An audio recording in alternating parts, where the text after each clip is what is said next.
আসসালামু আলাইকুম রহমতুল্লাহি ওয়া বারাকাতুহু। উপস্থিত সকল এবং মিডিয়ার মাধ্যমে যারা যাচ্ছেন, আজকে 12ই ফেব্রুয়ারি সৈয়দ কলিমুল্লাহ শাহ রহমতুল্লাহ আলাইয়ের বার্ষিক ওরস শরীফ এবং ওনার একমাত্র শাহজাদা সৈয়দ আলহাজ শাহাদত হোসেন সাহেবের বার্ষিক ওরস শরীফ, অষ্টমতম ওরস শরীফ। এই উপলক্ষে আজকে সকাল থেকে আমাদের প্রোগ্রাম শুরু এবং খতমে কোরআন দিয়ে শুরু হয়েছে। আগামীতে ইনশাল্লাহ খতমে কোরআনের পরে নাতে রসুল পেশ করা হবে। এরপরে দেশবরেণ্য আলেমগণ আসবেন, ওনাদের তকরির হবে। আপনাদের সবার আমন্ত্রণ রইল এবং দুনিয়া এবং আখিরাতের মাগফিরাতের জন্য সবাই উপস্থিত থেকে এখানে এই ওরসকে কামিয়াবি হওয়ার জন্য আপনাদের কাছে সবার প্রতি অনুরোধ রইল। এখন হাদিয়া নিয়ে আসছেন বাঙ্গারবাড়ির আশেখান সবাই মিলে, জাহানারা হাফজাখানার হাফেজগণ, কোরআনের পাখিরা সবাই মুরব্বীদেরকে নিয়ে একটা মহিষ হাদিয়া নিয়ে ওনারা উপস্থিত হয়েছেন। ওনাদেরকে আমরা মোবারকবাদ জানাই এবং যেই উদ্দেশ্যে এখানে হাজির হয়েছেন, আল্লাহ রব্বুল আলমিন হযরত সৈয়দ কলিমুল্লাহ শাহ রহমতুল্লাহ এই রুসিলায় ওনাদের আশা পূরণ করুক, এই বলে আমি আমার। আসসালামু আলাইকুম রহমতুল্লাহি ওয়া বারাকাতুহু। সৈয়দ বাড়ি দরবার শরীফের শাহ সুফি সৈয়দ কলিমুল্লাহ শাহ প্রকাশ বড়মাওলানা শাহের বার্ষিক উরস মোবারকের প্রথম অধিবেশন খতমে কোরআন এবং মিলাদ কিয়াম এবং দোয়া মোনাজাতের মাধ্যমে সমাপ্ত হয়েছে। এই জোহরের নামাজের পর থেকে আমাদের দ্বিতীয় অধিবেশন জিকিরে মুস্তাফা সাল্লাল্লাহু আলাইহি ইসলাম অনুষ্ঠিত হবে এবং বাদে আসর নামাজের পর থেকে উলামায়ে কেরাম এদের মাহফিল এবং অনুষ্ঠিত হবে। এখানে আপনাদের সকলের প্রতি দাওয়াত রইল। আপনারা এসে মাহফিলকে সুন্দর এবং করে সার্থক করার জন্য আপনাদের প্রতি বিনীত আহ্বান জানাচ্ছি। সৈয়দ বাড়ি দরবার শরীফের পক্ষ থেকে আপনাদের কাছে অনুরোধ রইল, আপনারা সুন্দরভাবে এসে মাহফিলের মধ্যে বসে এবং মাহফিল শ্রবণ করে এবং আমাদেরকে সফল এবং সার্থক করার জন্য অনুরোধ করতেছি। আসসালামু আলাইকুম রহমতুল্লাহি তাআলা ওয়া বারাকাতুহু।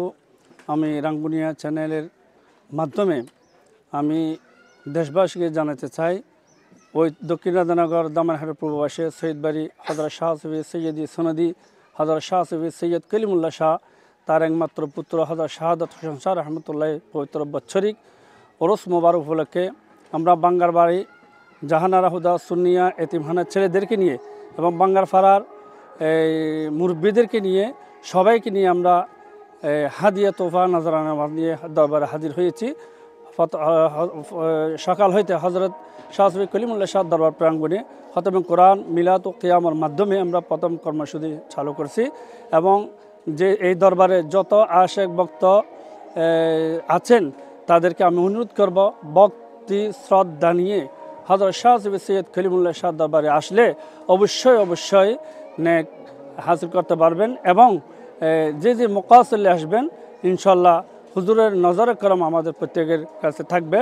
আমি বাঙ্গারপাড়া জাহানারা হুদা সুন্নিয়া এতিমখানার পরিচালক হিসেবে গুনাহগার খেদমতগার হিসেবে আমি আছি। সকলের কাছে আকুল আবেদন, আমার মাদ্রাসার এবং এলাকাবাসীর মুরব্বীদেরকে নিয়ে হযরত শাহ সুফি সৈয়দ কলিমুল্লাহ শাহ দরবারে আমরা হাজির হয়েছে। সকালে আসবেন, এই কর্মসূচি শুরু হইতে শেষ পর্যন্ত সবাই সুন্দরভাবে সার্থকভাবে সাফল্য করবেন। আসসালামু আলাইকুম ওয়া রাহমাতুল্লাহ। আর বাড়ির বাংলার বাড়ির এবং এলাহার মুরব্বী লই আর বাংলা ভাড়া অনর মসজিদ বা বাড়ির কমিটি লই এবং আর এখান হাবেসখান আছে, হাবেসখান ফোয়াশা লই আর বদ্দা এই ইদ্রিস সাহ সয় আর এলাহাবাসী ফকত নুকু মসজিদ আর হজরত কলিমুল্লাহ শাহ হজরত শাহাদত হোসেন সাহ ৯৬তম ওরস সাজিয়ে আর পূর্বপুরুষ হইতে দিয়েছি আর অদিত এবং আরও অনেকেই বেগুন সহযোগিতা করেন। ওনারা যারা আসন এই ইবের দইতে আলি বহুত কিছু পাইবেন। ইবে আর মুরব্বী হলো দৌড়ি আছিল এবং আর বাপ চাচাও দৌড়ি আছিল, আর দাদা হলো দৌড়ি আছিল এবং আরও দৌড়ি থাকিল। এই ঐতিহ্য যেন বজায় থাকে আমি বেগুনভাবে আশা করছি। ওনারা বেগুন আর সুশৃঙ্খলভাবে এই ওরসত আর সর্বিক সহযোগিতা করিবেন এই প্রত্যাশাকে সামান্য বক্তব্য শেষ করছি। আসসালামু আলাইকুম। তাকবীর, আল্লাহু আকবার, নারায়ে রিসালাত, নারায়ে গাউসিয়া, আহলে সুন্নাত ওয়াল জামাত জিন্দাবাদ জিন্দাবাদ, সৈয়দ বাড়ি দরবার শরীফ জিন্দাবাদ জিন্দাবাদ, সৈয়দ বাড়ি দরবার শরীফ জিন্দাবাদ জিন্দাবাদ, সৈয়দ বাড়ি দরবার শরীফ জিন্দাবাদ জিন্দাবাদ, বাঙ্গারপাড়া জিন্দাবাদ জিন্দাবাদ জিন্দাবাদ, বাঙ্গারপাড়া জিন্দাবাদ জিন্দাবাদ জিন্দাবাদ। 12 ফেব্রুয়ারি উরস মোবারক সফল হোক সফল হোক সফল হোক। 12 ফেব্রুয়ারি উরস মোবারক সফল হোক। 12 ফেব্রুয়ারি উরস মোবারক সফল হোক। বড় মাওলানা শাহ উরস মোবারক সফল হোক সফল হোক।